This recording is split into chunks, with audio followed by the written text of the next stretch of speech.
اعوذ باللہ من الشیطان الرجیم بسم اللہ الرحمن الرحیم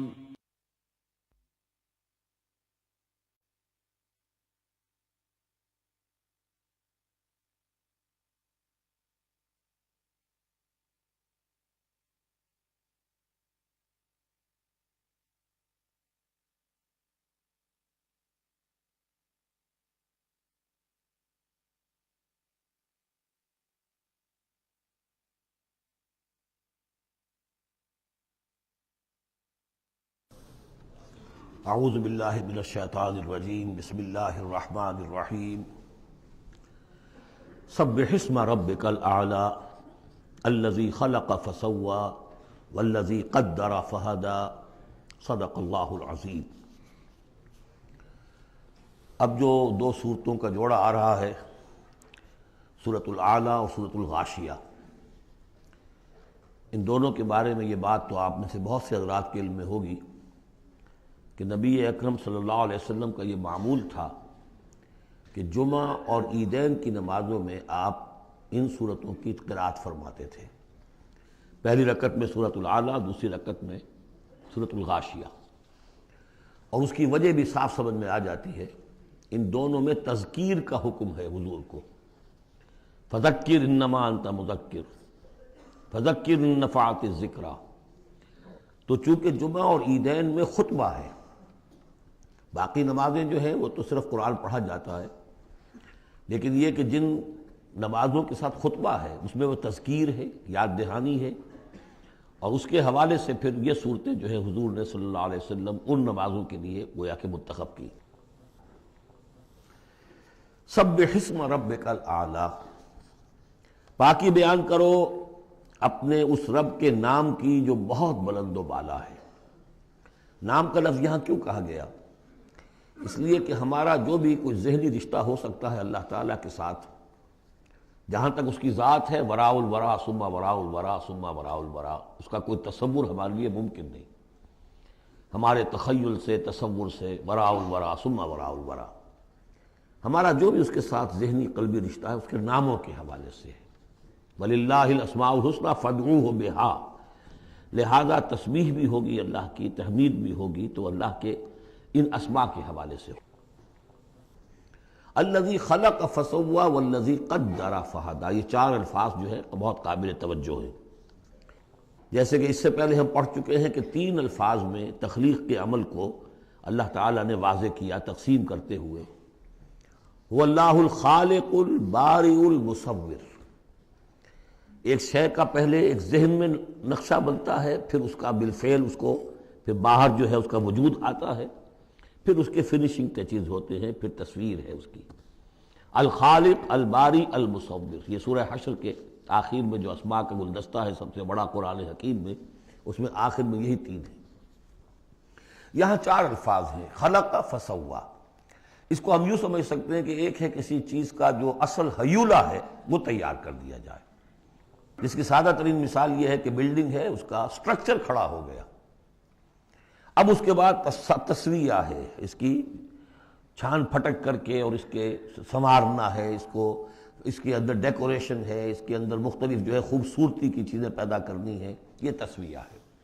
تو تخلیق ڈھانچہ کھڑا ہو جانا، اور تسویہ پھر اس کے اندر تمام چیزوں کو بہتر سے بہتر انداز میں فنشنگ ٹچز دینا۔ والذی قدر فہدی، اب ہر شے کی جو کہ ان دو مراحل سے گزر چکی ہے، تخلیق اور تسویہ کے دو مراحل سے، اب اس کے لیے ایک اندازہ مقرر کیا جاتا ہے، اس کی کیا کیپیبلٹیز ہیں، اس کی کیا پوٹینشیلٹیز ہیں، یا یوں کہیے اس کی کیا لیمیٹیشنز ہیں۔ اب ایک انسان ہے، اشرف المخلوقات ہے، لیکن اس کی یہ لیمیٹیشن ہے کہ وہ اڑ نہیں سکتا۔ پرندہ ہے، چھوٹی سی چڑیا ہے، اڑتی پھرتی ہے۔ تو ہر ایک نوع کی لیمٹس ہیں، ہر ایک نوع کے لیے اللہ تعالیٰ نے اس کی ایک تقدیر، اس کا ایک اندازہ جو ہے مقرر کر دیا ہے۔ پھر انواع کی تقدیر مقرر، انسانوں کی بھی تقدیر ہے، وہ جو میں بتا چکا ہوں، شاکلہ جو بنتا ہے، وہ جو بھی جینز آئے ہیں وہ تو اس کے گویا کہ گیون ہیں اس کے لیے، کسی کو ذہانت والے ملے ہیں، کسی کے اندر جسمانی قوت والے زیادہ ہیں، کسی میں کوئی اور وصف ہے، تو یہ بھی اس کے لیے گیون ہے، اور اس سے اس کا شاکلہ تیار ہو جاتا ہے، اس کی شخصیت کا ایک سانچہ بنتا ہے۔ اب ظاہر بات ہے کہ اس کے اندر جو بھی اب وہ محنت کرے گا اس کے اندر اندر کرے گا، اس سانچے سے باہر نہیں نکل سکتا۔ جیسے انگریزی کی کہاوت کہہ لیجئے یا جو بھی اسے کہیں کہ وہ کہتے ہیں کہ you can't outgrow your skin, یہ کھال جو ہے ہمارے جسم پر چڑھی ہوئی ہے، آپ کتنے ہی موٹے ہو جائیں، میں اور کتنا ہی پھیل جاؤں، لیکن کھال سے باہر تو نہیں نکلوں گا، کھال وہ پھیلتی چلی جائے گی، تو کھال کے اندر رہنا ہے۔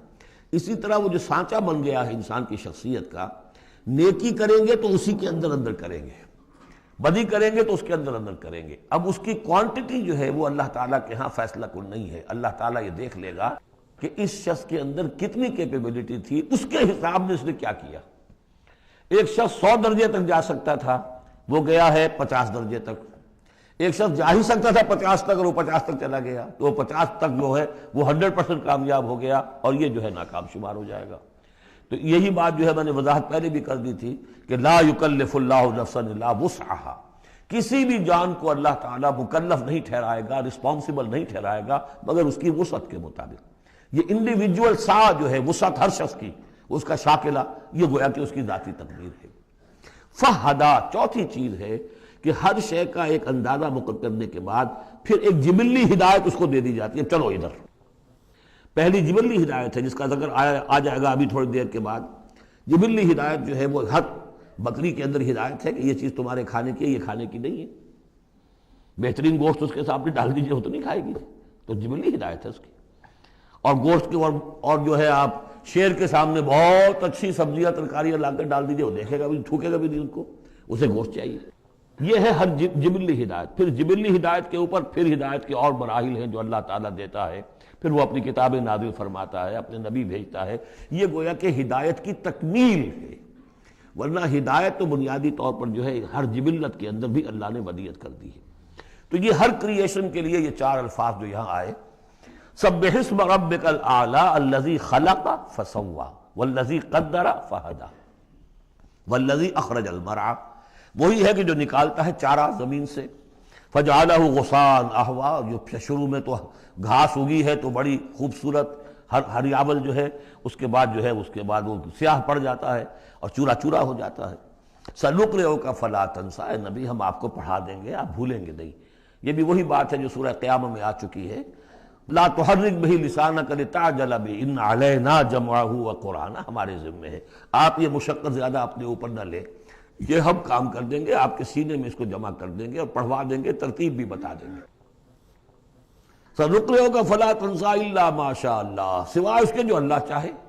تو اگر اللہ چاہے، فرض کیجئے یہ اس لیے بات کو واضح کرنے کے لیے، اللہ بلانا چاہے گا تو آپ لاکھ اپنی زبان کو حرکت دیتے رہیں، اللہ تعالیٰ کی قدرت سے تو آپ باہر نہیں نکل سکتے، آخر اللہ تعالیٰ قدیر ہے اللہ شے پر۔ لیکن یہ کہ یہ صرف اس امکان کو ظاہر کرنے والی بات ہے، اس کا یہ مطلب نہیں کہ اس سے یہ نکل آتا ہے کہ قرآن مجید کی کوئی آیت جو ہے اللہ نے بھلوا بھی دی محمد کو صلی اللہ علیہ وسلم۔ یہ ایسے ہی ہے، قل ان کان للرحمن ولد فانا اول العابدین، اگر اللہ کا کوئی بیٹا ہو تو سب سے پہلے میں پوجوں گا اسے۔ تو یہ اس طرح کی چیز ہے، الا ما شاء اللہ انہ یعلم الجہر وما یخفی، وہ اللہ تعالیٰ جو ہے وہ تو جانتا ہے، خواہ کوئی بلند آواز سے بات کہی جائے اور خواہ اسے چھپایا جائے۔ وَنُيَسِّرُكَ لِلْيُسْرَىٰ، اب یہ لفظ یہاں نوٹ کر لیجئے، یہ آگے بڑھ کر ایک مضمون کھلے گا اس سے، اور سہج سہج تیسیر، یسر سے باب تفعیل، آسان کرنا، اور سہج سہج تھوڑا تھوڑا رفتہ رفتہ ہم آپ کو آسان بنا دیں گے۔ کس چیز کے لیے؟ یسرا، وہ بڑی جو آسانی ہے جنت وہاں پہنچائیں گے، اور جو بڑی کامیابی ہے دنیا میں دین کا غلبہ وہاں بھی پہنچا دیں گے، لیکن سہج سہج ہوگا۔ اس کے لیے اپنا ایک تدریج ہے جو ہماری حکمت میں، ہمارے علم میں ہے۔ ویسے ہم چاہیں آنے واحد میں کر دیں، دین کا غلبہ ہو جائے، کوئی رہے نہ دشمن، آنے واحد میں تمام انسان جو ہے اور تمام جنات کو ابو بکر جیسا بنا دیں، ہم بنا سکتے ہیں، لیکن یہ کہ ہماری حکمت تخلیق ہے اس میں یہی ہوگا، تیسیر، آہستہ آہستہ، اور یہ فلسفہ آگے چل کر بہت کھلے گا۔ وَنُيَسِّرُكَ لِلْيُسْرَىٰ فَذَكِّرْ إِن نَّفَعَتِ الذِّكْرَىٰ، آپ تو یاد دہانی کراتے رہیے اگر فائدہ دے سمجھانا۔ اور اس میں در حقیقت یہ ہے کہ ذکر جو ہے اللہ تعالیٰ کا اور اللہ تعالیٰ کی تذکیر جو ہے، اگر تو کہہ دیا ہے یہاں پر اگر فائدہ پہنچائے، لیکن اس کا یہ مطلب نہیں کہ اگر فائدہ پہنچائے تبھی تذکیر کی جائے، اس لیے کہ آگے آ رہا ہے سَيَذَّكَّرُ مَن يَخْشَىٰ، یعنی آپ اگر تذکیر کریں گے تو جس کے دل میں کچھ خوف ہے اس کو تو فائدہ ہو جائے گا نا، آپ تذکیر فرما رہے ہیں، نئی وحی آ گئی ہے، اسے آپ نے پڑھ کر سنایا ہے، وہ جن کو پرواہ نہیں ہے ان کو تو فائدہ نہیں ہوگا، لیکن آپ کے اہل ایمان ساتھیوں کے علم میں اضافہ ہوگا، ان کے اندر اور جو ہے ایمان جو ہے بڑھے گا۔ سَيَذَّكَّرُ مَن يَخْشَىٰ وَيَتَجَنَّبُهَا الْأَشْقَىٰ، البتہ جو شقی ہے، بدبخت ہے، وہ اس کا اپنا پہلو کترا جائے گا، وہ پہلو موڑ لے گا۔ الذی یصلی النار الکبریٰ، جس کا انجام پھر یہ ہونا ہے کہ وہ بڑی آگ میں جھونکا جائے گا، داخل ہوگا بڑی آگ میں۔ ثم لا یموت فیہا ولا یحییٰ، پھر نہ اس میں وہ مرے گا اور نہ زندہ رہے گا، نہ زندوں میں نہ مردوں میں۔ لا تبقی ولا تذر، سورہ مدثر میں جو آیت آئی تھی، ثم لا یموت فیہا ولا یحییٰ، پھر نہ اس میں اس کو موت آئے گی، نہ وہ زندوں میں ہوگا نہ مردوں میں۔ قد افلح من تزکیٰ، یقیناً کامیاب ہو گیا وہ، یہ مضمون بھی آگے اب پھیلے گا اور بڑھے گا، ترقی کرے گا۔ قد افلح من تزکیٰ، بے شک کامیاب ہوا وہ کہ جس نے تزکیہ حاصل کر لیا، اپنے آپ کو پاک کر لیا۔ یعنی انسانی روح جو ہے وہ اس جسم میں جب قید کی گئی ہے، بنایا گیا بہت بلند، لقد خلقنا الانسان فی احسن تقویم، پھر ڈالا ہے اس میں، اس حیوانی جسد کے اندر، ثم رددناہ اسفل سافلین۔ اب یہ کہ یہاں سے وہ چڑھائی چڑھنی پڑے گی، یہاں سے اوپر اٹھنا ہوگا، آپ کو محنت کرنی ہوگی، ہر انسان کو تزکیہ کرنا ہوگا، فلاح حاصل کرنے کے لیے کچھ اپنے جذبات کو کنٹرول کرنا ہوگا، کچھ اپنی شہوات کو دبانا ہوگا، اپنے نفس کا ضبط نفس کا سامان کرنا ہوگا، کچھ اپنی روح کی تقویت کا سامان کرنا ہوگا، جیسے کہ یہ دو طرفہ پروگرام رمضان کا ہے کہ دن میں روزہ رکھو اور اس حیوانی وجود ہے اسے ذرا کمزور کرو، تھوڑا سا مزمحل کرو، تاکہ اس کا دباؤ جو ہے اس روح ربانی کے اوپر، اس بدن میں کچھ کمی آئے۔ رات کو کھڑے ہو جاؤ اور اس روح کے اندر آبیاری، اس کے اوپر قرآن کے انوار کی بارش کرو، اس سے یہ کہ یہ روح تازہ ہوگی، زندہ ہوگی، اپنے رب کی طرف متوجہ ہوگی۔ یہ ہے عمل تزکیٰ۔ قد افلح من تزکیٰ وذکر اسم ربہ فصلی، اور اس نے دیا نام، اپنے رب کے نام کا ذکر کیا اور پھر نماز پڑھی۔ تو اس میں یہ کہ یہی شکل ہو چکی ہے جمعے کے اندر۔ پہلے جو ہے تذکیر کے لیے خطبہ ہوتا ہے، خطبہ جو ہے تذکیر کے لیے ہے۔ چنانچہ جو حدیث ہے مسلم شریف میں، حضور کا معمول کیا تھا جمعے کے لیے؟ کان للنبی صلی اللہ علیہ وسلم خطبتان یجلس بینہما یقرأ آیات القرآن ویذکر الناس۔ حضور کے دو خطبے ہوتے تھے، اس کے درمیان آپ بیٹھتے بھی تھے تھوڑی دیر کے لیے، حالانکہ خطبے آپ کے ہوتے تھے بہت ہی مختصر، کوئی تھکان کی وجہ سے نہیں آپ بیٹھتے تھے۔ میرے نزدیک یہ کہ جو 2 رکعتیں ہیں ظہر کی، اس کے قائم مقام ہے یہ 2 خطبے۔ ظہر کی 4 رکعتیں ہیں فرض، اور جمعے کی رہ گئی 2، تو 2 رکعتوں کے قائم مقام یہ 2 خطبے ہیں۔ اس کو ظاہر کرنے کے لیے حضور وقفہ ڈال کر اور ان کو 2 خطبے بناتے تھے، لیکن اس خطبے میں کرتے کیا تھے؟ یقرأ آیات من القرآن، قرآن مجید کی آیات پڑھ کے سناتے تھے، ویذکر الناس، لوگوں کو یاد دہانی کراتے تھے۔ اور اس میں معاملہ کیا تھا؟ از دل خیزت بر دل ریزت، زبان کا حجاب تھا ہی نہیں، حضور کی زبان عربی اور جو سننے والے بیٹھے ان کی زبان عربی، تو لمبے چوڑی بات کی ضرورت بھی نہیں تھی، ہمیں تو معنی بتانے پڑتے ہیں، اس کا مفہوم بتانا پڑتا ہے، تب ترجمہ کرنا پڑے گا، کوئی نحوی اشکال ہو وہ بتانا ہوگا، انہیں کوئی ضرورت نہیں تھی، مختصر ترین خطبہ ہوتا تھا، اور اس میں تذکیر، یاد دہانی۔ اور اسی میں آتا ہے اصل میں وہ حدیث جو آتی ہے کہ وہ جو میں آپ کو بتا رہا تھا کہ وہاں اللہ کے نبی نے بتایا ہے کہ جو پہلی گھڑی میں، اگرچہ اس میں اختلاف ہے کہ اس سے مراد کیا ہے، ایک رائے تو یہ ہے کہ اشراق کے وقت جو لوگ پہنچ گئے مسجد میں، گویا کہ وہ پہلی ساعت میں مسجد میں آ گئے جمعے کے روز، ان کو اتنا ثواب ملے گا جتنا کہ ایک اونٹ کی قربانی سے ہوتا ہے۔ جو دوسری ساعت میں آئیں گے انہیں اتنا ثواب ملے گا جتنا ایک گائے کی قربانی کا۔ تیسری ساعت میں آئیں گے ان کو اتنا ثواب ملے گا جتنا ایک بکری یا میڑھا جو ہے اللہ کی راہ میں قربان کیا۔ چوتھی ساعت میں آئیں گے ان کے لیے ایسا ہے کہ ایک جو مرغی ہے وہ اللہ کی راہ میں صدقہ کر دی، اور جو 5ویں میں آئیں گے وہ ایسے جیسے کہ ایک انڈا اللہ کی راہ میں خیرات کر دیا۔ اس کے بعد جو آتا ہے تو جو فرشتے بیٹھے ہوتے ہیں مسجدوں کے دروازوں پر اور ان کے رجسٹر ہوتے ہیں، ان میں حاضری کا اندراج کرتے ہیں وہ۔ اس کے بعد جب امام کا خطاب شروع ہو جاتا ہے، لیکن وہاں خطبہ ہوتا تھا، خطاب نہیں، ہمارے ہاں تو پھر 2 چیزیں ہو گئی، ایک اردو کی تقریر پھر ایک خطبہ۔ جب امام کا خطبہ شروع ہو جاتا ہے تو اس کے بعد فرشتے اپنے رجسٹر بند کرتے ہیں، یستمعون الذکر، وہ بھی اس ذکر کو سننے میں مصروف ہو جاتے ہیں، یعنی اب جو آنے والے ہیں ان کا اندراج نہیں ہوتا، اب اس میں جو تعویل کی علماء نے، اور علماء میں سے شاہ ولی اللہ دہلوی کی بھی تعویل ہے یہ کہ ایک تو یہ کہ اس سے مراد یہ ہماری ساعتیں نہیں ہیں بلکہ کچھ خفی ساعتیں ہیں یہ، اگرچہ مجھے اختلاف ہے ان کی رائے سے۔ البتہ دوسری بات انہوں نے جو کہی ہے کہ اس میں جو اندراج نہیں ہوتا وہ اس معنی میں کہ فضیلت اب نہیں رہی، فضیلت گئی، فرض کی ادائیگی تو ہو جائے گی، چاہے خطبے کے دوران بھی آپ پہنچ گئے ہیں تب بھی جمعے کی فرض کی ادائیگی تو ہو جائے گی، لیکن فضیلت کا معاملہ دفتر فضیلت ہے جو فرشتے بند کرتے ہیں، اب آپ کا اندراج نہیں ہوگا جب امام نے خطبہ شروع کر دیا۔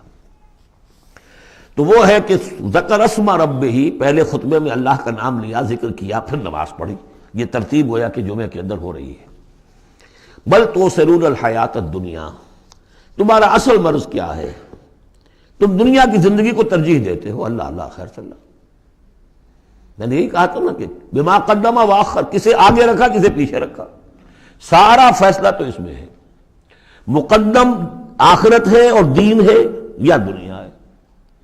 یا تو آپ نے مقدم بنا دیا آخرت کو تو جتنی دنیا مل جائے اللہ کا فضل ہے، اللہ کی طرف سے دین ہے، بونس ہے، لیکن اگر آپ نے مقدم بنا دیا دنیا کو تو پھر آپ گئے۔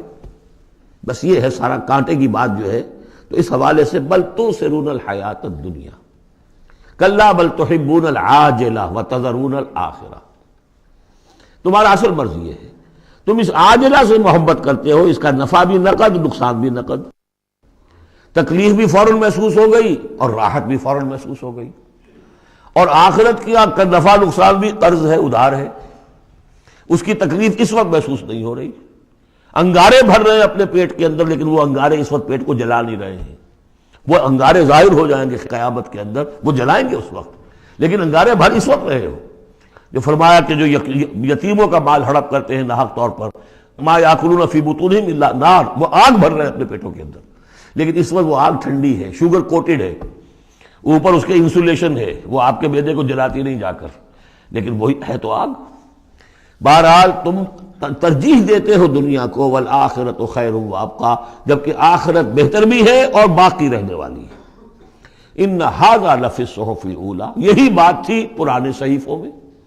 اصل میں یوں سمجھیے کہ جو کانٹے کی بات ہے وہ یہ ہے، جو اصل شے ہے ہدایت اور ضلالت کی جو بات ہے، راز وہ یہ ہے، کس کو مقدم کس کو مؤخر، دنیا یا آخرت۔ صحف ابراہیم و موسیٰ، صحف اولا یعنی ابراہیم کے صحیفے اور موسیٰ کے صحیفے، ان کا ذکر پہلے بھی آیا ہے، تو موسیٰ کے صحیفے ہمیں معلوم ہے، ابراہیم کے نہیں۔ جیسا کہ میں نے عرض کیا، میری ایک رائے ہے کہ جو ہندوؤں کے ہے اپنشد، وہ میرے نزدیک صحف ابراہیمی کی بگڑی ہوئی بدلی ہوئی شکلیں۔ سورۃ الغاشیہ، بسم اللہ الرحمن الرحیم، هل اتاک حدیث الغاشیہ، کیا پہنچ چکی ہے تمہارے پاس اس ڈھانپ لینے والے کی خبر، وہ جب آئے گی قیامت ڈھانپ لے گی۔ وجوہ یومئذ خاشعہ، یہ مضمون دیکھیے سورہ قیامہ میں بھی آیا تھا، وجوہ یومئذ ناظرۃ الی ربہا ناظرہ ووجوہ یومئذ باسرۃ تظن ان یفعل بہا فاقرہ۔ پھر سورہ عبس میں آ چکا ہے، وجوہ یومئذ مسفرۃ ضاحکۃ مستبشرہ ووجوہ یومئذ علیہا غبرۃ ترہقہا قطرہ۔ یہاں دیکھیے وجوہ یومئذ خاشعہ، بہت سے چہرے اس دن ہوں گے ذلیل ہوئے دبے ہوئے جھکے ہوئے، عاملۃ ناصبہ، ایسے کہ جیسے بڑی کوئی مشقت جھیلی ہے، اس کا تکان کے اثرات ہے، ایگزاسٹڈ ہے۔ تصلیٰ نارا حامیہ، وہ داخل ہوں گے ایک تپتی ہوئی آگ میں، دہتی ہوئی آگ میں۔ تسقیٰ من عین آنیہ، انہیں پلایا جائے گا وہ پانی کے جو کھولتا ہوا ہوگا، ایک ایسا چشمہ جس کا پانی کھولتا ہوا ہوگا۔ لیس لہم طعام الا من ضریع، نہیں ہوگا ان کے لیے کھانے کے لیے غذا مگر جھاڑ کانٹوں والی جھاڑیاں، یا وہ زقوم جس کا ذکر پہلے ہو چکا ہے۔ لا یسمن ولا یغنی من جوع، نہ تو وہ موٹا کرے اور نہ وہ بھوک ہی کو مٹائے، یعنی یہ کہ کھانے کے دو ہی فائدے ہوتے ہیں، آپ کے جسم کو تقویت حاصل ہو، یا یہ کہ کم سے کم بھوک کا احساس تو ختم ہو جائے، ان دونوں میں سے کوئی شے نہیں ہوگی۔ اب اس کے برعکس وجوہ یومئذ ناعمہ، بہت سے چہرے ہوں گے اس روز تر و تازہ، جیسے کہ ناز و نعم میں پلے ہوئے لوگ ہوتے ہیں ان کے چہرے۔ لسعیہا راضیہ، وہ اپنی سعی اور جو بھی انہوں نے دنیا میں محنت کی تھی اور اس کے جو بھی انہوں نے مشقت کی تھی، اثار و قربانی کا معاملہ کیا تھا، اس کا جو نتیجہ ان کے سامنے آئے گا اس سے راضی ہوں گے۔ لسعیہا، یہ انہی کی کوشش تھی، محنت تھی، لیکن آج اللہ نے قبول فرما لی۔ اولئک کان سعیہم مشکورا، وہ لوگ ہوں گے کہ جن کی سعی جو ہے اللہ تعالیٰ کے یہاں مقبول ہو جائے گی تو وہ راضی ہوں گے۔ فی جنت عالیہ، ایک باغ میں جو بہت بلند ہوگا، اونچا۔ لا تسمع فیہا لاغیہ، اس میں وہ کوئی لغو بات بھی نہیں سنیں گے۔ کوئی لغو بات سننے سے بھی انسان کو کوفت ہوتی ہے، تو اور تو کوئی بات کیا جھوٹ سننا یا کوئی الزام، یہ تو اس کا سوال نہیں، لغو بات بھی نہیں سنیں گے۔ فیہا عین جاریہ، اس میں ایک چشمہ ہے جاری، چلتا ہوا، بہتا ہوا۔ فیہا سرر مرفوعہ، اس میں اونچے تخت ہیں رفیع۔ واکواب موضوعہ، اور آب خورے ہیں، کپس ہیں، جام ہیں کہ جو رکھے ہوئے بڑے حساب سے، بڑی عمدگی سے چنے ہوئے۔ ونمارق مصفوفہ، اور قالین ہیں جو صف کے اندر بچھائے ہوئے ساتھ کے ساتھ لگا کر۔ وزرابی مبسوسہ، اور مخمل کے نہالچے ہیں جو ہر جگہ جگہ پھیلے ہوئے ہیں، تھوڑی دیر کے لیے ادھر جا کے بیٹھنا ہے تو وہاں بھی ہے۔ افلا ينظرون الى الابل كيف خلقت، یہ وہ آیات ہے قرآن کی کہ جس میں جو علامہ اقبال نے کہا ہے کہ آبزرویشن، دیکھو اور پھر نتیجے نکالو۔ یہ جو کلچر ہے یہ قرآن نے پیدا کیا ہے۔ توہمات، ایسے ہی بنائے ہوئے عقائد جن کے لیے کوئی سند نہیں، نہ عقل میں ہے اور نہ نقل میں ہے۔ یا تو وہی ہے، ریویلڈ نالج ہے جو اس میں ہے، عقل میں آئے یا نہ آئے وہ اللہ کی بات ہے، وہ ماننی ہے، لیکن اس کے بعد اس سے ماورا کوئی بات جو خلاف عقل ہے وہ نہیں مانیں گے۔ وہ پھر ہونی چاہیے ان السمع والبصر والفؤاد کل اولئک کان عنہ مسئولا، پھر اس سے ہے۔ تو اب دیکھو، افلا ينظرون الى الابل كيف خلقت، تو کیا یہ غور نہیں کرتے، دیکھتے نہیں ہیں کہ اونٹوں کو کیسے بنایا گیا ہے، ان کے جسم کی کتنی ہم آہنگی ہے ان کے ماحول کے ساتھ۔ پورے پورے ہفتے انہیں پانی نہ ملے لیکن وہ چلتے رہیں گے، کھانے کو نہ ملے چلتے رہیں گے۔ ان کے پاؤں ایسے بنائیں کہ دھستے نہیں ہیں ریت کے اندر۔ کیف خلقت وإلی السماء کیف رفعت، اور آسمان کیسے اس کو بلند کیا گیا ہے۔ یہ اسٹرانومی والوں کا فیلڈ ہے، وہ سمجھے کیسے ہے یہ۔ وإلی الجبال کیف نصبت، اور یہ جو پہاڑ ہے یہ کیسے گاڑ دیے گئے، یہ جیولوجی والوں کا فیلڈ ہے، وہ اس پر تحقیق کریں۔ وإلی الارض کیف سطحت، اور زمین کو نہیں دیکھتے کیسی بچھا دی گئی ہے۔ ویسے اس کا ایک خاص وہ سمجھ لیجئے پس منظر بھی ہے کہ کن چیزوں کی طرف، ویسے تو ہر کائنات کی ہر شے اللہ کی نشانی ہے۔ ان فی خلق السماوات والارض واختلاف اللیل والنہار والفلک التی تجری فی البحر بما ينفع الناس وما انزل اللہ من السماء من ماء فاحیا به الارض بعد موتها وبث فيها من كل دابة وتصريف الرياح والسحاب المسخر بين السماء لآیات لقوم یعقلون، ہر شے آیت ہے۔ شیخ سعدی کہتے ہیں برگ درختان سبز در نظر ہوشیار، ہر ورق دفترست از معرفت کردگار۔ یہ جو درخت ہیں ان کے جو پتے ہیں سفید ہرے ہرے پتے، جو دیکھنے والی آنکھ ہے اس کو تو یہ ان میں سے ہر پتا ایک دفتر نظر آتا ہے معرفت کا، اللہ تعالیٰ کی معرفت کا۔ اور آج ہمیں معلوم ہوا ہے کچھ نہ کچھ، آج سے پہلے لوگوں کو معلوم نہیں تھا کہ ہر پتے میں ایک فیکٹری ہے، فوٹو سنتھسس کی فیکٹری ہے، کہ جو یہ سولر انرجی ہے اسے وہ جذب کر رہی ہے اور اس کو جو ہے کنورٹ کر رہی ہے، وہی انرجی ہے جو لکڑی کے اندر سٹور ہو رہی ہے، پھر آپ لکڑی جلا کر نکال لیتے ہیں، یہ آگ کہاں سے آ گئی؟ وہی سولر انرجی، اس کی سورس وہی ہے، اور اس سولر انرجی کو، سورج کی اس حرارت کو جذب کر رہا ہے یہ پتا، اور وہاں وہ عمل جاری، ہر پتا ایک فیکٹری ہے فوٹو سنتھسس کی۔ تو برگ درختان سبز در نظر ہوشیار، ہر ورق دفترست از معرفت کردگار۔ لیکن یہاں چار چیزوں کا ذکر جو ہوا ہے یہ ایک خاص پس منظر ہے۔ آپ کو معلوم ہے کہ ان لوگوں کے جو پہلے مخاطب تھے قرآن کے، ان کی زندگی گزرتی تھی سفروں میں، لیلۃ الشتاء والصیف، اور سارا یہ حجاز کا علاقہ تھا جب یہ چلتے تھے تو چلتے ہوئے کیا چیز ہے؟ اونٹ پر تو سوار ہیں، اوپر آسمان ہے، داہنے بائیں پہاڑ ہے، نیچے زمین ہے۔ یہ چار چیزیں وہ تھی کہ جو ان کے لیے ہر وقت ہر آن ان کی نگاہوں کے سامنے۔ دیکھتے تو تم ہو لیکن یہ حیوانوں کا سا دیکھنا دیکھ رہے ہو تم۔ یہ تو اونٹ نے بھی دیکھ لیا کہ اوپر آسمان ہے نیچے زمین ہے اور ادھر پہاڑ ہے ادھر پہاڑ ہے، یہ تو اس نے بھی دیکھ لیا، تم نے کیا دیکھا؟ دم چیز پیامِ شنیدی نہ شنیدی در خاک تو یک جلوہ آمیخت نہ دیدی۔ یہ سانس جو آ رہا ہے یہ پیام ہے، کوئی پیغام ہے اللہ کا، کبھی سنا ہے کہ نہیں سنا؟ اور تمہاری خاک کے اندر ایک جلوہ بھی ہے، جلوہ ربانی، روح ملکوتی بھی ہے، کبھی دیکھا ہے اس کو؟ دیدن دیگر آموز شریدن دیگر آموز. یہ صرف حیوانوں کا سا دیکھنا اور حیوانوں کا سا سننا، اس سے ذرا آگے بڑھو، انسانوں کا سا دیکھنا، انسانوں کا سا سننا سیکھو. تو یہ ہے وہ کہ اب ان کو دیکھو، ان چیزوں کو آبزرو کرو، ان کی حکمتوں کو دیکھو، ان کو انویسٹیگیٹ کرو. اس میں قوانین فطرت جو ہیں، قوانین طبیعی ہیں، ان کا انکشاف ہوگا. یہ ساری چیزیں تمہارے لیے مسخر کر دی گئی ہیں، تم ان کو ماسٹر کرو، ان کو اپنے استعمال کرو، ایکسپلائٹ کرو. یہ سارا کام تمہارے لیے ہے. تمہیں خلافت دی گئی ہے زمین کی، پوری دنیا تمہارے لیے بنائی گئی ہے. خلق لکم ما فی الارض جمیعا، تمہارے لیے بنائی گئی. لیکن یہ کہ اس میں توہمات ہو جائیں تو پھر ظاہر بات ہے کہ وہ علم کا راستہ رک جائے گا.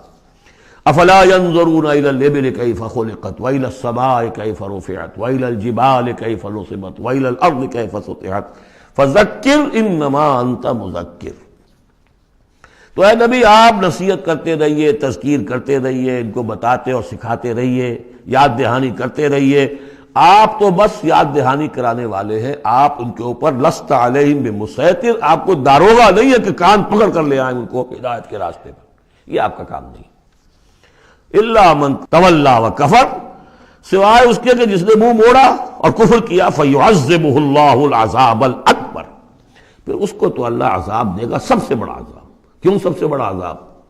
رسول کے آنے کے بعد جبکہ حق بالکل عریاں ہو کر سامنے آ جائے، کوئی شک و شبہ باقی نہ رہے، ان کی سیرت کے بارے میں، ان کی شخصیت کے بارے میں کوئی داغ نہیں، کوئی دھبا نہیں، کوئی انگلی اٹھ نہیں سکتی. اور جس طریقے سے آیات ربانیہ انہوں نے پڑھ پڑھ کر سنا دی ہیں، اب بھی اگر کوئی نہیں ہے تو معلوم ہوا کوئی خیر نہیں ان کے اندر. اب یہ شدید ترین عذاب کے مستحق ہیں. انا الینا ایابہم، اے نبی ان سب کو ہماری طرف لوٹ کر آنا ہے. ثم ان علینا حسابہم، پھر ہمارے ذمہ ہم حساب لے لیں گے. آپ اپنا کام کیے جائیے، جو آپ کا فرض ہے آپ ادا کیجئے، باقی یہ ہم پر چھوڑیے. ذرنی والمکذبین، سمجھے، مجھے چھوڑ دیجئے، میں ان سے نمٹ لوں گا. ذرنی والمکذبین اولی النعمہ مہلہم قلیلا. اور دیکھیے کس طرح یعنی سورہ تاریخ جو ختم ہوئی ہے کہ ایک ہی آیت میں مہلہم، آپ کو ان کو ذرا دیجئے، مہلت دیجئے. امہلہم دونوں صیغوں میں، باب تفعیل بھی اور پھر باب افعال بھی. ان الینا ایابہم ثم ان علینا حسابہم اللہم حاسبنا حسابا یسیرا اللہم حاسبنا حسابا یسیرا. آمین یا رب العالمین. سورۃ الفجر. بسم اللہ الرحمن الرحیم. والفجر ولیال عشر والشفع والوتر واللیل اذا یسر.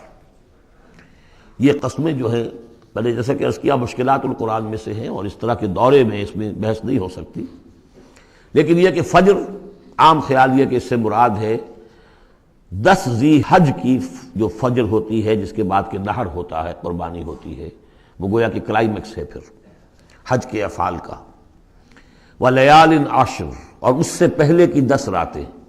ظاہر بات ہے کہ 10 تاریخ جب ہوگی تو 10ویں رات گزر چکی ہے، تو یکم ذی الحج سے لے کر اور 10 ذی الحج تک کی یہ 10 راتیں جو ہے گزر چکی ہیں. والشفع والوتر، اور ایک 10 راتیں وہ ہے کہ جو عشرہ رمضان مبارک میں ہیں، اس میں شفع اور وتر کا فرق ہے، جفت اور طاق کا. طاق میں پھر لیلۃ القدر ہے. ویسے یہ کہ یہ طاق رات کون سی ہوتی ہے، اب اس کے بارے میں کافی کچھ ایک مسائل پیدا ہو چکے ہیں. بہرحال یہاں تک والشفع والوتر یہی خیال ہے کہ اس سے مراد ہے کہ یہ جو راتیں ہیں جو جفت اور طاق ہیں ماہ رمضان مبارک کے آخری عشرے کی. واللیل اذا یسر، اور رات، اس گواہ ہے رات جب کہ وہ چلے.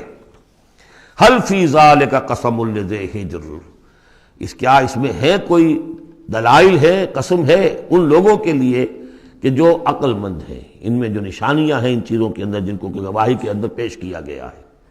اب آ رہا ہے مضمون. الم تر کیف فعل ربک بعاد، تم نے دیکھا نہیں کیا کیا تھا آپ کے رب نے عاد کے ساتھ، قوم عاد کے ساتھ کیسے ہلاک کیا تھا.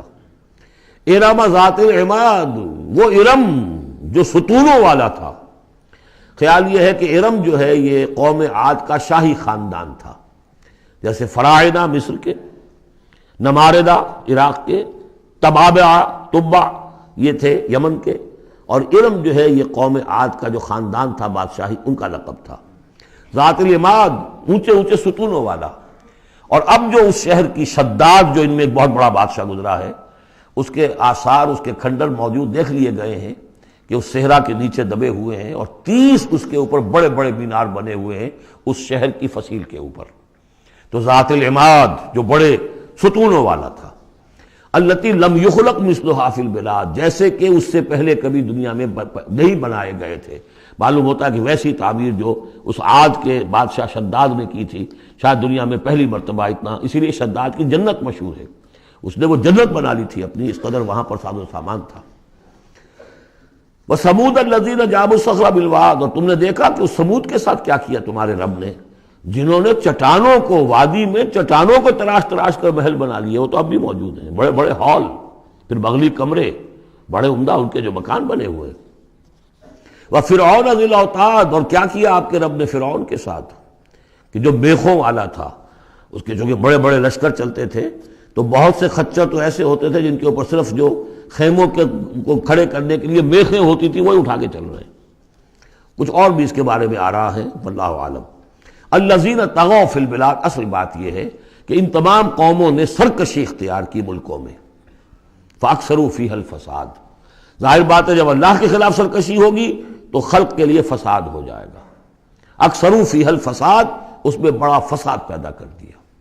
آج جو فساد ہے ہیوز اور ہیو ناٹس کا، نارتھ ورسز ساؤتھ، ایک فساد ہے، دنیا میں ہے، چل رہا ہے، جس طریقے سے کہ پیسہ کھینچ رہی ہیں یہ قومیں، G7 اور G9، یہ اگرچہ ان کے لیے بھی پرابلمز پیدا ہو رہے ہیں، اور بھی دور فلک ہیں ابھی آنے والے، ناز اتنا نہ کرے ہم کو ستانے والے، ان کی بھی اپنی جو ہے اندر سے رگیں کٹ رہی ہیں، لیکن بہرحال ایک زمانے میں انہوں نے فساد مچایا۔ ظہر الفساد فی البر والبحر بما کسبت ایدی الناس فصب علیہم ربک صوت عذاب، تو پھینکا اور دے مارا ان کے اوپر ان کے رب نے عذاب کا کوڑا۔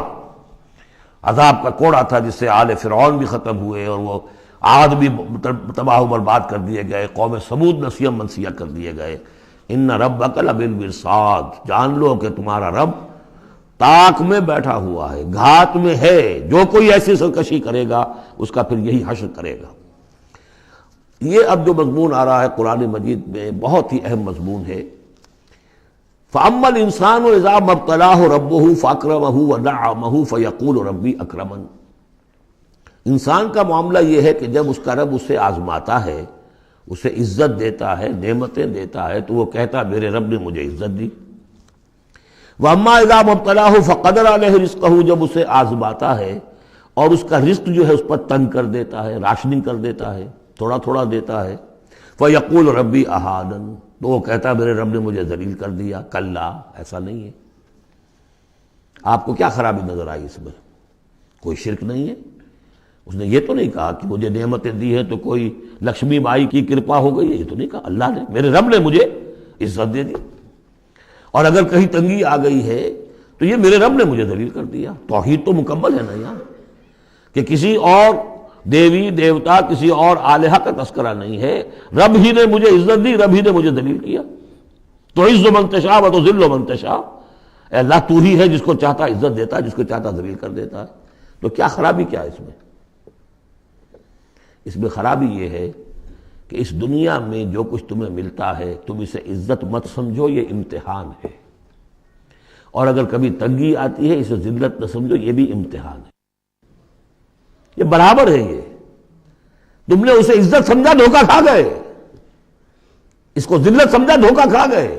چاہے توحید انٹیکٹ ہے آپ کی، لیکن توحید جو ہے وہ تو یوں سمجھیے کہ جڑ بنیاد ہے نا ہدایت کی، اس سے اوپر بھی تو منزلیں ہیں ہدایت کی کہ نہیں؟ یہ امتحان ہے۔ ایک لفظ جو کامن ہے، اذا مبتلاہ ربہ فاکرمہ، جب اسے ابتلا میں ڈالا اور ابتلا میں عزت دی۔ دیکھیں اب کرتا کیا ہے، صبر کر، یہ شکر کرتا ہے، اپنی جو بھی ہم نے اس کو نعمتیں دی ہیں وہ حقداروں کو ان کے حق ادا کرتا ہے کہ نہیں کرتا ہے۔ یہ عزت نہیں ہے، عزت تو تب ہوگی جب تم اس امتحان میں پورے اترو گے۔ ذالک یوم التغابن، وہ تو قیامت میں پتہ چلے گا کہ کس کے لیے عزت تھی، کس کے لیے نہیں۔ کسی کو تنگی دی ہے تو یہ ذلت نہیں ہے، دیکھنا ہے صبر کرتا ہے کہ نہیں کرتا۔ کہیں یہ بالکل مستر ہو کر اور اپنی عزت نفس جو ہے ہتھیلی پر رکھ کر لوگوں کے سامنے مانگنے کے لیے تو نہیں نکل جاتا، پتہ چل گیا نا۔ تو یہ امتحان ہے۔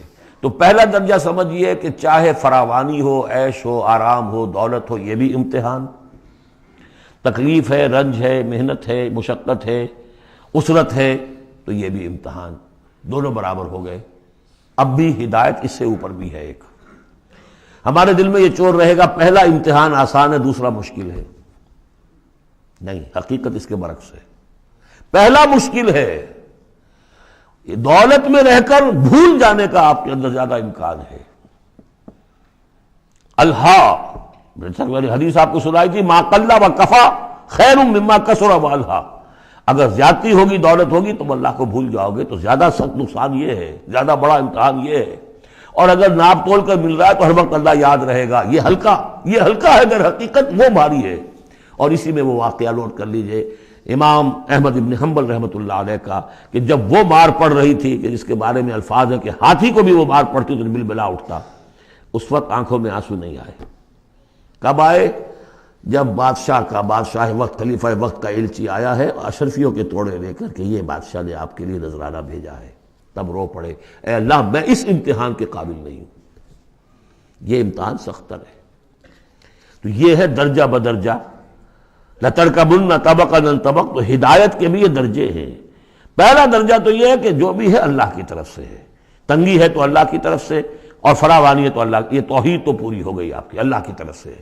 لیکن اس میں اب آگے درجے ہیں کہ یہ امتحان ہے، یہ بھی امتحان، وہ بھی امتحان، اس اعتبار سے دونوں بھی امتحان ہیں، یہ دونوں برابر ہیں۔ اس سے بھی اوپر یہ ہے، وہ امتحان مشکل ہے فراوانی والا، اور یہ امتحان جو ہے یہ آسان ہے۔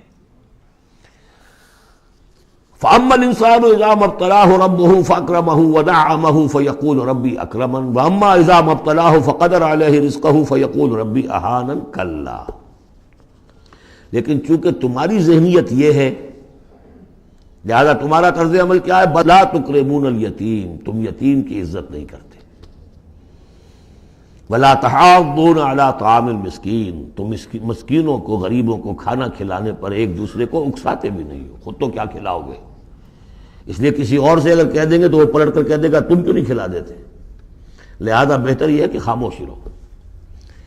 وَلَا تَحَاضُّونَ عَلَىٰ طَعَامِ الْمِسْكِينِ وَتَأْكُلُونَ التُّرَاثَ أَكْلًا لَمًّا، اور تم چاہتے ہو کہ ساری وراثت اور میراث سمیٹ کر تم ہی ہڑپ کر جاؤ۔ اور وہ رواج وہاں پر یہ تھا، ہندوؤں میں تو اب تک بھی شاید ہے، کہ وہ بڑا بیٹا جو ہے بس وہی وارث ہے، باقی کسی کا کوئی حق ہوتا ہی نہیں۔ یہ تو قرآن نے دیا ہے تفصیلی قانون وراثت۔ باقی یہ ہے کہ جس شخص کا ہاتھ پڑ گیا اور جس میں جو بڑا کوئی طاقتور ہے وہ چھوٹے بہن بھائیوں کو کیا دیتا تھا؟ کچھ بھی نہیں۔ تم چاہتے ہو کہ ساری میراث تم جمع کر کے ہڑپ کر لو۔ وَتُحِبُّونَ الْمَالَ حُبًّا جَمًّا، اور مال سے تو تم محبت کرتے ہو ٹوٹ کر، وہ تو گویا کہ کوٹ کوٹ کر بھری ہوئی ہے تمہارے دل میں۔ کلا، یہ دو صورتیں اس اعتبار سے ان کو ذہن میں رکھیے کہ خاص عرب کا جو ایک معاشرہ تھا، اس کا ایک کلچر تھا، اس کی ایک ثقافت تھی، اس کی تصویر ہے جو ان دونوں صورتوں میں آ رہی ہے۔ ایک ان کا اپنا ثقافت کا، ان کا ماحول، غریبوں کو کھانا کھلانا، یہ ان کے ہاں سمجھا جاتا تھا اچھا کام ہے، لیکن یہ کہ جو لوگ دولت کی محبت میں مبتلا ہو گئے وہ کیسے کریں گے اس کو؟ اور جو بھی وہاں پر ہو رہا تھا، زوردار جو بھی ہے طاقت والا، سب کو سمیٹ لیتا تھا۔ کلا اذا دکت الارض دکا دکا، اس آیت کے ترجمے دو بھائیوں نے علیحدہ کیے ہیں۔ دو بھائی کون؟ امام الہند شاہ ولی اللہ دہلوی کے فرزندان گرامی رحمت اللہ علیہ و رحمت اللہ علیہما، باپ پر بھی رحمت ہو اللہ کی اور دونوں بیٹوں پر بھی۔ یہ موضع القرآن میں شاہ عبد القادر صاحب نے ترجمہ کیا ہے، جبکہ زمین کو کوٹ کوٹ کر پست کر دیا جائے گا، ہموار کر دیا جائے گا، اذا دکت الارض دکا دکا۔ اور جو ان کے بھائی ہیں شاہ رفیع الدین رحمہ اللہ، وہ کہتے ہیں کہ جبکہ زمین کو ریزہ ریزہ کر دیا جائے گا۔ اب عربی زبان کے اندر یہ سارے احتمالات ہوں گے، میں پہلے ترجمے کو ترجیح دیتا ہوں کہ زمین کو کوٹ کوٹ کر چپٹا کر دیا جائے گا، پھیلا دیا جائے گا۔ وَجَاءَ رَبُّكَ وَالْمَلَكُ صَفًّا صَفًّا، سورہ حاقہ میں آپ نے پڑھا تھا، فَإِذَا انشَقَّتِ السَّمَاءُ فَكَانَتْ وَرْدَةً كَالدِّهَانِ، یہ تو ہم نے پڑھا سورہ رحمان میں، اور پھر یہ کہ وہاں پڑھا بھربھرا سا ہو جائے گا، وَالْمَلَكُ عَلَىٰ أَرْجَائِهَا، اس کے کناروں کے اوپر جو ہیں وہ فرشتے ہوں گے، وَيَحْمِلُ عَرْشَ رَبِّكَ فَوْقَهُمْ يَوْمَئِذٍ ثَمَانِيَةٌ، اور 8 فرشتے اس روز اللہ کے عرش کو لے کر اتریں گے۔ جاء ربک والملک صفا صفا، اس سے اندازہ ہوتا ہے کہ قصہ زمین برسر زمین ہی طے ہوگا. جو ہم نے کمایا، جو گنوایا، یہی کمایا یہی گنوایا. کوئی نیکی کمائی تو یہاں اور کوئی بدی کمائی تو یہاں. یہ سارا قصہ زمین زمین ہی پر ہوگا. زمین کو پھیلایا جائے گا، مدت کھینچا جائے گا، چپٹا کر دیا جائے گا، کوٹ کوٹ کر پہاڑ چلا دیے جائیں گے، وہ ریت روئی کے گالے بن جائیں گے. نہ اس میں کہیں کوئی موڑ ہوگا، نہ اونچائی ہوگی، نہ ڈھلوان ہوگی. سورہ طٰہٰ میں ایک بار سے تو یہ ساری چیزیں کر کے پھر یہیں پر اللہ تعالیٰ کا نزول اجلال ہوگا، اس کی کوئی تجلی ہوگی جس کو لے کر کے خاص طور پر 8 فرشتے جو ہیں وہ نازل ہوں گے. وَجَاءَ رَبُّكَ وَالْمَلَكُ صَفًّا، فرشتے ہوں گے صفے باندھے ہوئے. وَجِيءَ يَوْمَئِذٍ بِجَهَنَّمَ، اور لے آئی جائے گی اس دن جہنم بھی. اور جیسا کہ میں نے عرض کیا غالباً وہ اسی زمین میں سے نکل آئے گی. یہی جو اندر موجود ہے، جو لاوا نکلتا ہے کبھی، ان تمام جو بھی یہ آتش فشاں پہاڑ ہوتے کہاں سے نکلتا ہے؟ یہ اندر ہے زمین کے. اگر اس کو کوٹ دیا جائے، اس کو کھینچا جائے تو وہی چیز ظاہر ہو جائے گی، سامنے آ جائے گی. واللہ عالم. یومئذ یتذکر الانسان وانیٰ لہ الذکریٰ، اس دن انسان کو سبق یاد آئے گا، یاد کرے گا، چیتے گا وہ انسان. یہ شاہ صاحب کا لفظ تھا، چیتے گا انسان. یاد آ جائے گا اسے کہ وہ کیا کر کے لایا تھا یہاں پہ، اور اسے پوری نصیحت حاصل ہو جائے گی. لیکن اب یہ نصیحت کس کام کی؟ یومئذ یتذکر الانسان وانیٰ لہ الذکریٰ، اب یہ کس لیے؟ اب تو اس کا کوئی فائدہ نہیں. وہ تو دنیا میں اگر تم نے دیکھا ہوتا، سوچا ہوتا، حقائق تم پر منکشف ہوتے تو فائدہ تھا. یہاں تو نہیں. یقول یا لیتنی قدمت لحیاتی، وہ کہے گا ہائے کاش میں نے اپنی زندگی کے لیے کچھ آگے بھیجا ہوتا.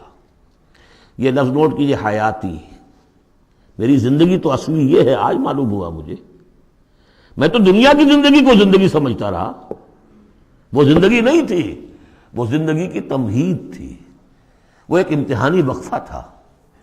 چھانٹی کرنے کے لیے اللہ تعالیٰ نے تمہاری بڑی طویل زندگی میں، وہ زندگی برطرز اندیشہ سود و زیاں ہے زندگی، ہے کبھی جاں اور کبھی تسلیم جاں ہے زندگی. تو اسے پیمانہ امروز و فردا سے نہ ناپ، جاویداں پہ ہم دواں ہر دم جواں ہے زندگی. اس زندگی کا تھوڑا سا حصہ کاٹ لیا موت کا وقفہ ڈال کر. یہ ہے آپ کا ٹیسٹنگ پیریڈ. خلق الموت والحیات لیبلوکم ایکم احسن عملا. تو امتحان پاس کرتے ہو اچھے مستقبل کے لیے. اس امتحان کو پاس کرنا تھا اس آخرت کے لیے. اب وہ کہے گا یقول یا لیتنی قدمت لحیاتی، کاش کہ میں نے اپنی زندگی کے لیے کچھ آگے بھیجا ہوتا. فیومئذ لا یعذب عذابہ احد، تو اس دن وہ عذاب دے گا کہ جیسا عذاب کوئی نہ دے سکے. لا یعذب عذابہ احد، اس کا سا عذاب نہ دے سکے کوئی اور. ولا یوثق وثاقہ احد، اور اس کا سا باندھنا نہ باندھ سکے کوئی اور. لیکن اسی وقت خوش قسمت ہوں گے، کوئی خوش قسمت جن سے کہا جائے گا یا ایتھا النفس المطمئنہ، اے نفس مطمئنہ. کون؟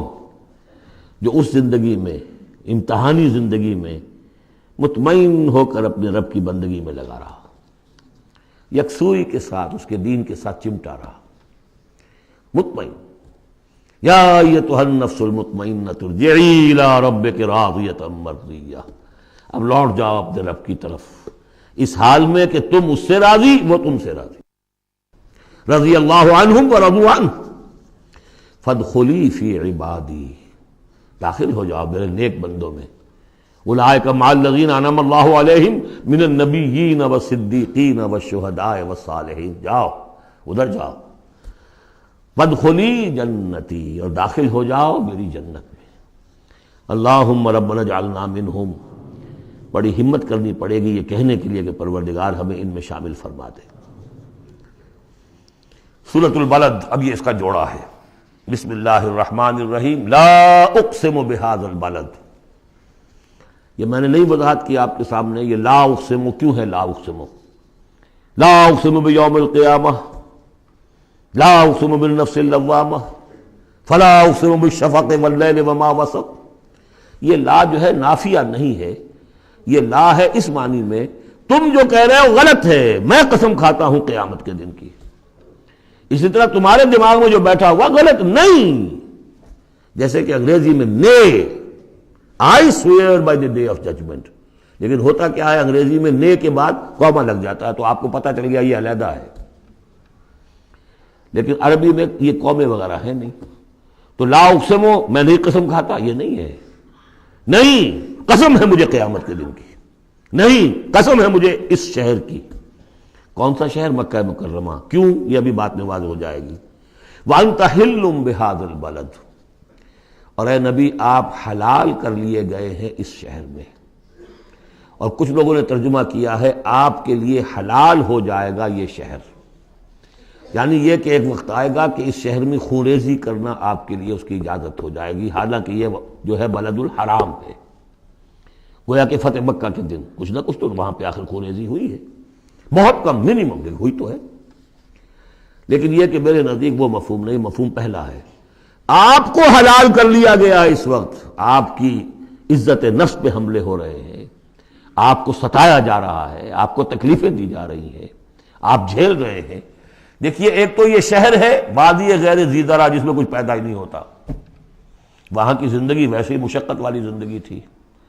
اس کے اوپر to add fuel to fire, اے نبی آپ پر اب یہ جو مشقت پڑی ہوئی ہے کہ آپ دعوت حق کے ضمن میں جو مشقتیں جھیل رہے ہیں تو ہم اس کی قسم کھا رہے ہیں. لا اقسم بہذا البلد وانت حل بہذا البلد ووالد وما ولد. اور تیسری قسم والد اور اولاد.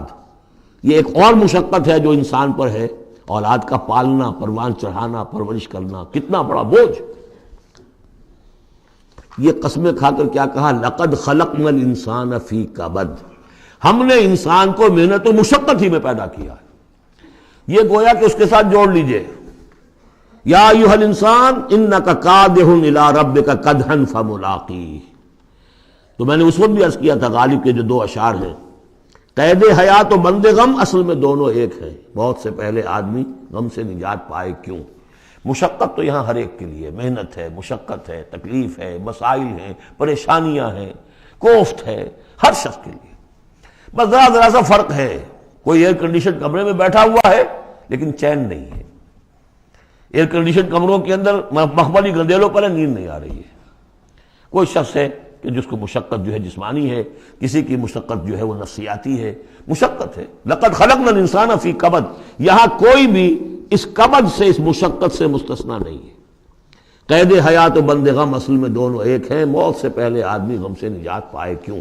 لیکن وہاں سورہ انشقاق میں اس سے اگلا مرحلہ ہے کہ ہم تو گھبرا کے یہ کہتے ہیں کہ مر جائیں گے، مر کے بھی چین نہ پایا تو کدھر جائیں گے؟ مرنے کے بعد پھر کھڑے ہونا ہے اللہ کے حضور میں جا کر. فملاقی یا ایھا الانسان انک کادح الی ربک کدحا فملاقیہ فاما من اوتی کتابہ بیمینہ. اب یہ وہاں پر مسئلہ ہو جائے گا. تو انسان کے لیے مشقت اور محنت جو ہے یہ اس کا مقدر ہے. ووالد وما ولد لقد خلقنا الانسان فی کبد ایحسب ان لن یقدر علیہ احد. اس محنت و مشقت میں جو انسان پڑے ہوئے ان کے تمرد کا حال دیکھو، ابو جہل کو دیکھو اکڑا ہوا ہے. اگر ان کے لیے دنیا میں آسانیاں ہوتی تو یہ کیا کرتے، کیا ستم ڈھاتے، کیا بغاوتیں کرتے. کیا انسان یہ سمجھتا ہے کہ اس کے اوپر کوئی قابو نہیں پائے گا؟ یقول اہلکت مالا لبدا، یہ اب ان کا کلچر ہے. بڑے فخر سے کہتا ہے میں نے تو بڑا ڈھیروں مال جو ہے شیخی مارتا ہے، میں نے ہلاک کر دیا، میں نے کھانے کھلائے، غریبوں کو کھلائے. یہ بھی ان کی مسابقت رہتی تھی. ان میں جو لوگ تھے، اب ابو جہل کا بھی قول یہی ہے نا، جب اس سے پوچھا گیا کہ کیا تمہارے خیال میں محمد جھوٹے ہیں صلی اللہ علیہ وسلم، انہوں نے کہا نہیں ان کا بھی جھوٹ نہیں بولا. پھر تم کیوں نہیں ان پر ایمان لاتے؟ کہ بھائی بات یہ ہے ہمارا ان کا مقابلہ تھا، بنو ہاشم کا اور ہمارے خاندان کا. انہوں نے کھانے کھلائے، ہم نے ان سے بڑھ کر کھلائے. انہوں نے اور خدمت کی، حجاج کی، ہم نے ان سے بڑھ کر کی. ابھی تک تو ہم کندھے سے کندھا جوڑے چلے آ رہے ہیں. اب اگر ہم ان کی نبوت مان لیں تو ہم تو ہمیشہ کے لیے غلام ہو جائیں گے. یہ صورت مجھے گوارا نہیں. Give the devil his due، اس نے بالکل صحیح بات کہی. جھوٹا میں نہیں سمجھتا محمد کو صلی اللہ علیہ وسلم.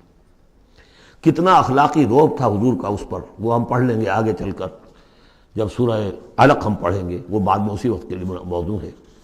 تو وہ شیخی مارتے تھے میں نے اتنا مال ہلاک کر دیا، اتنا خرچ کیا، اتنا غریبوں میں لٹایا. ایحسب ان لم یرہ احد، کیا اس کا گمان ہے اسے کسی نے دیکھا نہیں ہے؟ اگر تو واقعتاً اس نے نیکی کی تھی تو جس کے لیے نیکی کی تھی اس نے تو دیکھ لیا ہے، بیان کیوں کر رہا ہے؟ اگر اللہ کو راضی کرنے کے لیے کوئی کیا تھا تو اس کے تو علم ہے.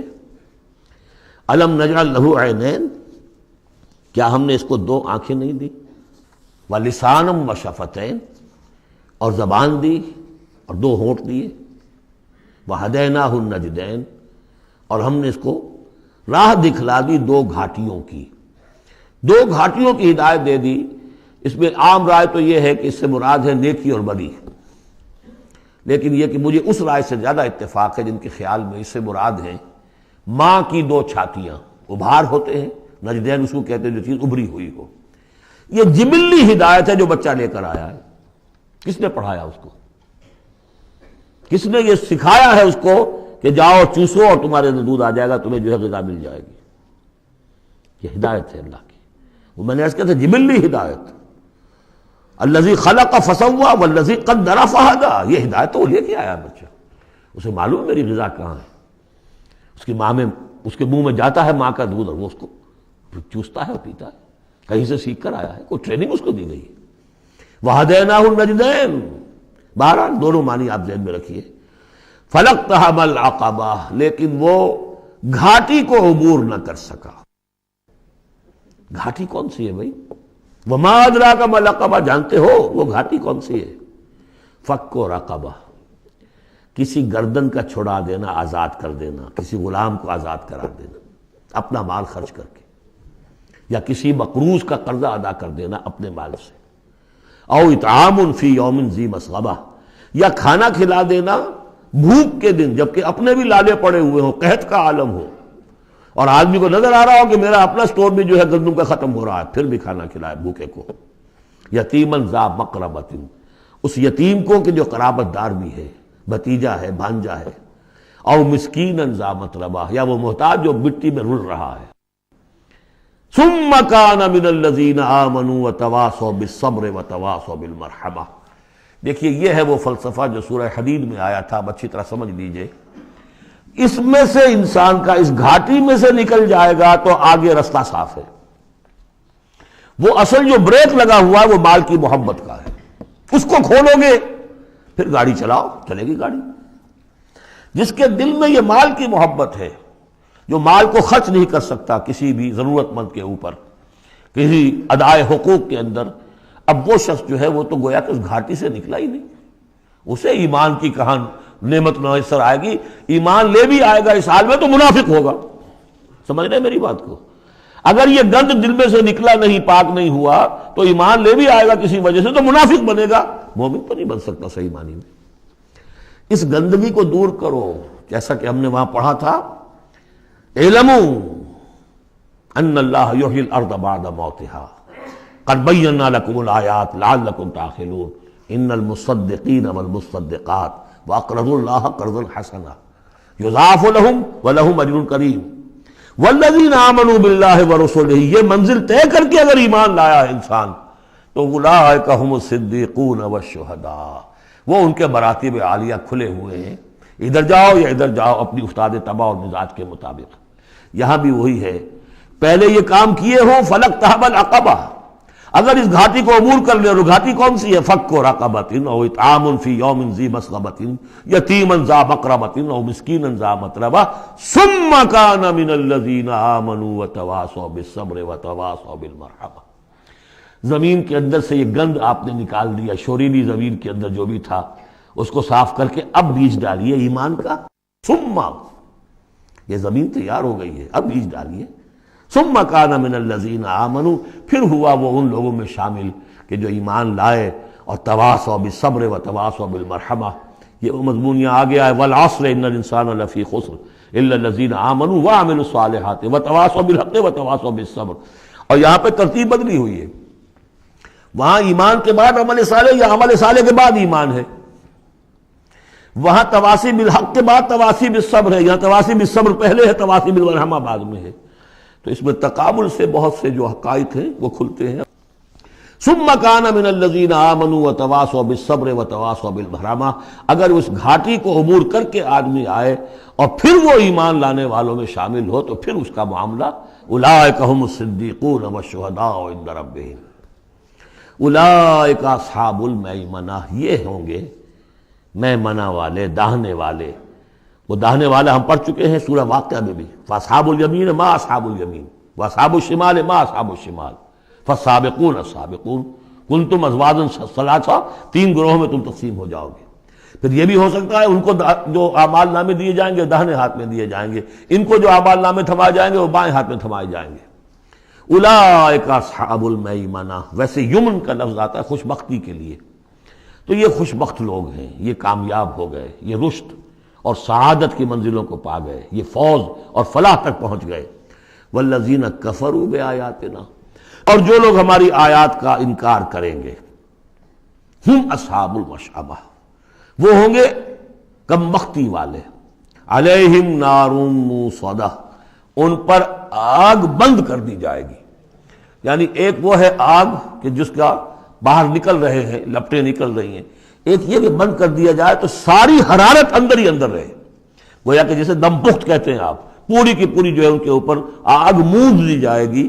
علیہم نار موصدہ. اللہ تعالی ہمیں اس سے بچائے اور ہمیں اللہ تعالی اپنی شان غفاری اور شان رحیمی کی طفیل ہمیں اصحاب جنت میں داخل فرمائے. بارک اللہ لی ولکم فی القرآن العظیم ونفعنی وإیاکم بالآیات والذکر الحکیم.